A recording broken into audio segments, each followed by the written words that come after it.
তো বিরাদারান ইসলাম, আপনারা দাদা হুজুর কিবলাকে মেনে চলবেন। আর বিশেষ করে একটি কথা আপনাদেরকে বলছি আবার বলছি যে আব্বা হুজুর কিবলার সঙ্গে বেয়াদবি করবেন না।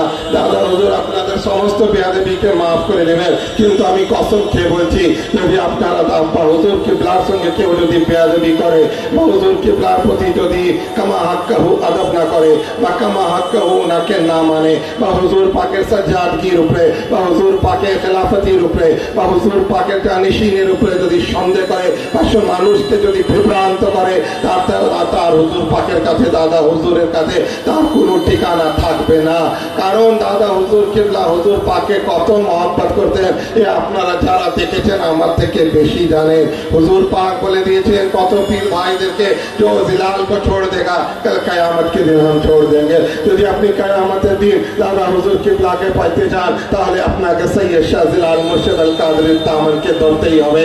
কারণ দাদা হুজুর কিবলা আব্বা হুজুর কিবলার জন্য কি লিখেছেন, हुआ फिल्ज़त का बदी व कुर्रत ऐनी, वो मेरा कलेजा का टुकड़ा है, मेरे आंखों का ठंडक है। আমি এখনই একটু আগে বলছিলাম না ইনতাকাবতুহু মিন মাওলাদি, আমি আমার সমস্ত औलाদের মধ্যে থেকে তাকে চয়ন করেছি। হুজুরের 4 ছেলে ছিল, হুজুর পাক তো 7 औलाদের মধ্যে সবথেকে ছোট। কেন তাকে চয়ন করলেন? এই জন্য চয়ন করলেন যে ও ওয়ালি আল্লাহ ছিলেন। উনি জানতেন যে এই সিলসিলায়ে কাদরিয়াকে কে সামলাতে পারবে, এই সিলসিলায়ে কাদরিয়াকে সামলাবার যোগ্যতা কার মধ্যে আছে। এই জন্য তো দাদা হুজুর কিবলা বললেন হুয়া কুররাতু আইনি ওয়া ফলজাতু কাবাতি नशाफी इबादतिल्लाह ताला, वो मेरा कलेजा का टुकड़ा है, मेरी आंखों का ठंडक है। वो अल्लाह की इबादत में परवरिश पाया है, उसका नाम सैयद शाह जिलाल मुर्शिद अल कादरी है। जब मैंने देखा कि वो हर वक्त अल्लाह की तरफ रागिब है तो मैंने रसूल पाक से इजाजत मांगा, हुजूर गौसे आजम से इजाजत मांगा कि उसको अपना सज्जाना नशीन बनाऊंगा। तो अल्लाह और रसूल हुजूर गौसे पाक के पास से इजाजत पाने के बाद हमने उसको अपना सज्जाना नशीन बनाया है।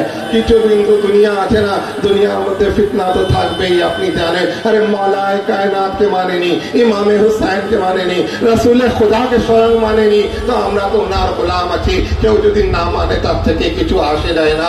কিন্তু দাদা হুজুর কিবলার যে পেগাম, সেই পেগামকে পৌঁছে দেওয়া আমার কর্তব্য আছে। তাহলে না হলে কিয়ামতের দিন আপনারা বলে দিবেন যে সৈয়দ মুস্তাফা মুর্শিদ জামাল শাহ আল কাদরি তো আমাদেরকে কিছু বলেননি। তো আমি ইতমামে হুজ্জত হিসাবে আপনাদেরকে বলছি আলহামদুলিল্লাহ আপনারা মানেন, ওই মহব্বতেই তো আজকে এই মেদিনীপুরে এসেছেন। তা সত্ত্বেও এর মধ্যে অনেক লোক আছে তাদের মধ্যে কিছু কিছু হয়তো আপনাদের ত্রুটি থাকতে পারে বা দুর্বলতা থাকতে পারে, সেই দুর্বলতাকে কাটিয়ে দেবেন, একদম ফিদা হয়ে যাবেন দাদা হুজুর কিবলা এবং ওনার জানিশিনের উপরে। তো আপনারা এই দুনিয়াতেও কামিয়াব হয়ে যাবেন, ওই দুনিয়াতেও কামিয়াব হয়ে যাবেন।